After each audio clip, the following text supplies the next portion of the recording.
नमस्कार साथियों, स्वागत है आपका हमारे चैनल पर। आज हम चलेंगे महाभारत की उस पावन कथा में जिसमें छिपा है धर्म का मर्म और जीवन का सत्य।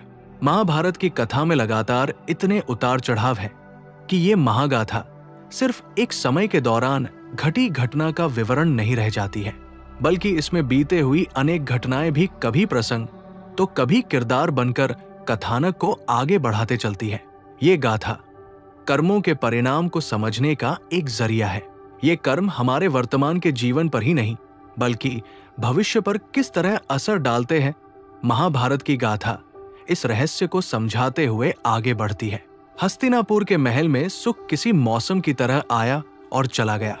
राज्य एक बार फिर शोक के गहरे अंधकार में डूब गया और महल दो कम उम्र की विधवा हो चुकी बहुओं के विलाप से गूंज उठा। सत्यवती ने एक एक करके दो बेटे खो दिए। ये दोनों वही बेटे थे जिनके नाम पर भीष्म जैसे महात्मा को अविवाहित रहने और राज्य का त्याग करने जैसा कठोर प्रण लेना पड़ा। सत्यवती जीवन के इस मोड़ अचानक आ पड़े इस दुख के लिए रोना तो चाहती थी, लेकिन फिर जब वो अपनी दो विधवा बहुओं का विलाप सुनती, अपने आंसुओं को आंखों के भीतर ही रोक लिया करती थी। और फिर वो रोए भी तो कैसे। आखिर भीष्म के साथ जो अन्याय उसने किया था उसका दंड तो मिलना ही था।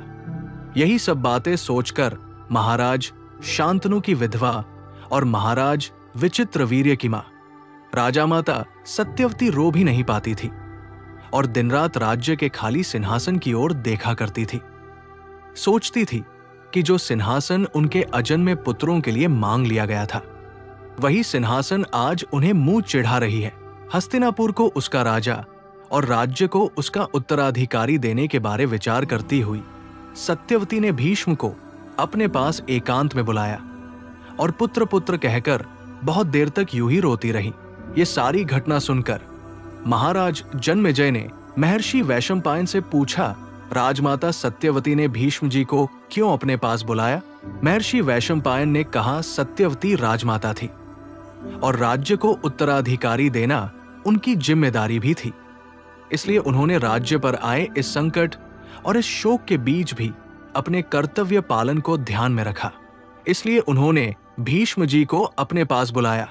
उन्होंने भीष्म के अब तक के कर्तव्य, उनके पिता प्रेम, राज्य के प्रति उनकी निष्ठा और अपने भी प्रति उनकी असीम भक्ति की बहुत प्रशंसा की और फिर कहने लगी, हे भीष्म, आप मुझे माता कहते हैं और अपनी माता गंगा जैसा ही मुझे सम्मान देते हैं। वास्तव में मैं तो देवी गंगा के चरणों की धूल भी नहीं हूं, लेकिन आपने जो मुझे माता कहा है तो इसी अधिकार से एक बात कहती हूं, इसे ही धर्म मानकर इसका पालन करना।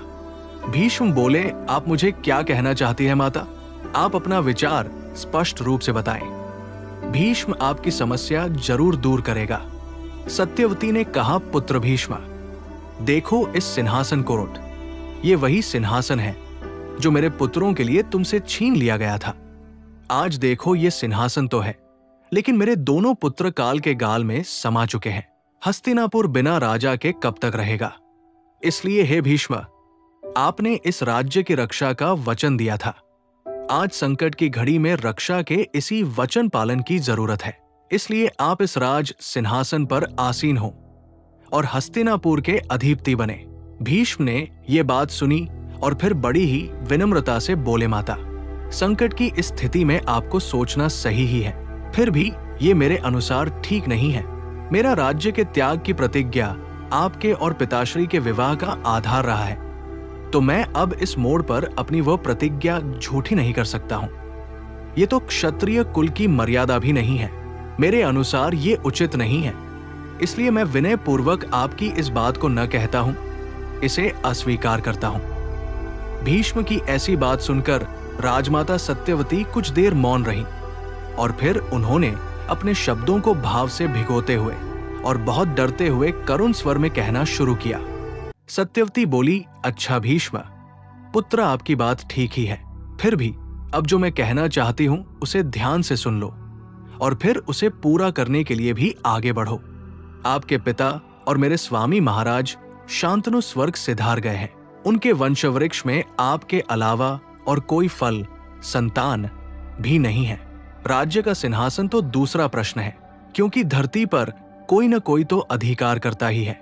लेकिन पुत्र आपके बाद आपके पिता महाराज को पिंड कौन देगा? इस वंश को तर्पण कौन देगा? उनकी कीर्ति का आगे भविष्य में कौन बखान करेगा? और इस वंश को किस नाम से आगे ले जाया जाएगा? हे पुत्र भीष्म, तुम धर्म को सबसे सही अर्थों में समझते हो। तुम्हें हर नीति का भी ज्ञान है। इसके अलावा तुम कला, विद्या और अन्य गुणों में भी निपुण हो। तुम धर्मनिष्ठ भी हो और तुम्हारे सदाचार पालन को भी मैं जानती हूं। तुम इसमें अडिग हो। संकट की स्थिति आने पर शुक्राचार्य और बृहस्पति की तरह बुद्धि विचार भी कर लेते हो। इसलिए हर प्रकार से विचार करते हुए मेरी बात को समझने का प्रयास करना। मेरा पुत्र और तुम्हारा पराक्रमी छोटा भाई छोटी आयु में ही स्वर्गवासी हो गया। वो राज्य को राजा विहीन कर गया और अपनी पत्नियों का भी सौभाग्य ले गया। महाराज विचित्रवीर्य ने उनसे कोई पुत्र उत्पन्न नहीं किया। तुम्हारे भाई की ये दोनों सुंदर नारियां जो काशीराज की कन्याएं हैं, वो मनोहारी और युवा है। इनके भी हृदय में पुत्र पाने की अभिलाषा है। इसलिए नरों में श्रेष्ठ भीष्म, आप इन दोनों से विवाह कर खुद ही इनके गर्भ से पुत्र उत्पन्न करो। इस तरह इस वंश की संतान परंपरा को सुरक्षित करो। राज्य को राजा, सिंहासन को उत्तराधिकारी देने और पितरों को नरक में गिरने से बचाने का यही एक उपाय बाकी दिखता है। इसलिए हे पुत्र, तुम ये कार्य जरूर करो। भीष्म ने ये सारी बातें सुनी तो बहुत ही विचलित हो गए। फिर भी अपनी बुद्धि को धर्म में स्थिर रखते हुए उन्होंने कहा, माता, आपने जो अभी कहा वो जरूर है धर्म के अनुसार है और इसमें कुछ भी गलत नहीं है। विपरीत परिस्थितियों में ऐसे संबंधों की अनुमति दी जाती है, ये ठीक ही है। फिर भी आपने जो मुझसे अभी कहा वह मेरी प्रतिज्ञा के विपरीत है। प्रतिज्ञा को तोड़ना भी धर्म के विपरीत आचरण करना ही है। इसलिए मैं राज्य के लोभ से न तो अपना अभिषेक कराऊंगा और न ही स्त्री सहवास ही करूंगा। संतान उत्पन्न न करना भी मेरी प्रतिज्ञा का ही एक अंश है। इसलिए मैं संतान उत्पत्ति नहीं करूंगा। आपने मेरी ये सारी प्रतिज्ञा पहले भी सुनी थी, मैं उन्हें आज फिर दोहराता हूं। मैं अपनी इस प्रतिज्ञा के लिए तीनों लोकों का राज्य और देवताओं का साम्राज्य सब कुछ भी त्याग कर सकता हूं, लेकिन अपनी प्रतिज्ञा नहीं छोड़ सकता हूं। इस तरह भीष्म ने सत्यवती के बार बार किए जाने वाले आग्रह को अस्वीकार कर दिया और अपनी प्रतिज्ञा पर अडिग रहे। सत्यवती भीष्म की वाणी सुनकर मौन हो गई और एक बार फिर से यही विचार करने लगी कि आखिर हस्तिनापुर पर आए इस संकट को कैसे टाला जाए। भीष्म जी ने जब उन्हें इस तरह चिंतित देखा तो बोले, राजमाता, आप धर्म की ओर भी देखिए। हम सबका इस तरह के वचनों से नाश मत कीजिए। मेरा प्रतिज्ञा को तोड़ना किसी भी तरह से अच्छा नहीं है। क्षत्रिय का सत्य से विचलित होना किसी भी धर्म में अच्छा नहीं माना गया है। राजमाता, महाराज शांतनु की संतान परंपरा भी जिस उपाय से इस धरती पर बनी रहे और अक्षय रहे, वो धर्म से युक्त उपाय भी मैं आपको बता देता हूं। वो सनातन क्षत्रिय धर्म है। संकट और आपत्ति के इस समय में उस धर्म का पालन किया जा सकता है और वो तरीका मर्यादित भी है। कुशल पुरोहितों से इस बारे में सुनकर और लोकतंत्र की ओर भी देखते हुए इस विषय में आप सही ही निर्णय कीजिए। ये सुनकर महाराज जन्मेजय ने वैशंपायन जी से पूछा, वो कौन सा तरीका था और कैसा उपाय था जो भीष्म जी ने राजमाता सत्यवती को बताया? क्या इससे संकट और समस्या का हल निकल आया? ये सुनकर वैशंपायन जी बोले, राजन, आपने बहुत उत्तम प्रश्न किया है। जिस तरह अभी आप आश्चर्यचकित हैं, ठीक वैसे ही भीष्म की वाणी सुनकर राजमाता सत्यवती भी आश्चर्य में भर गई और बड़े ही उत्साह से भीष्म जी से कहने लगी, ऐसा कौन सा उपाय है पुत्र, मुझे बताओ, मैं उसका जल्दी से जल्दी पालन करूंगी। मैं हर संभव उपाय करूंगी।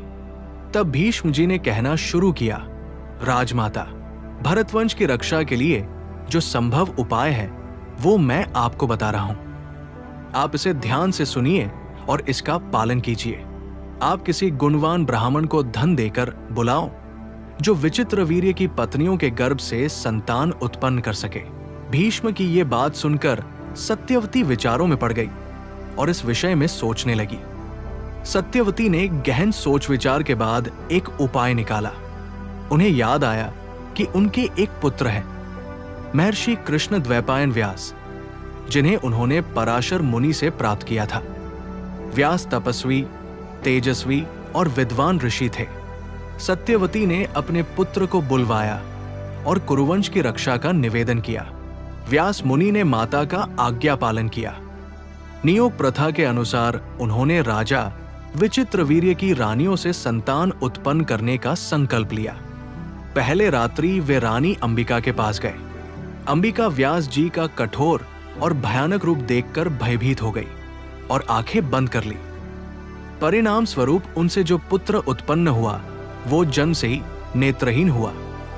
वही आगे चलकर धृतराष्ट्र कहलाए। दूसरी बार व्यास मुनि रानी अंबालिका के पास गए। अंबालिका ने व्यास जी को देखकर अपना मुख पीला कर लिया। भय से उनका रंग उड़ गया। फलस्वरूप उनसे जन्मा पुत्र दुर्बल और पीला वर्ण वाला हुआ, जो आगे चलकर पांडु कहलाए।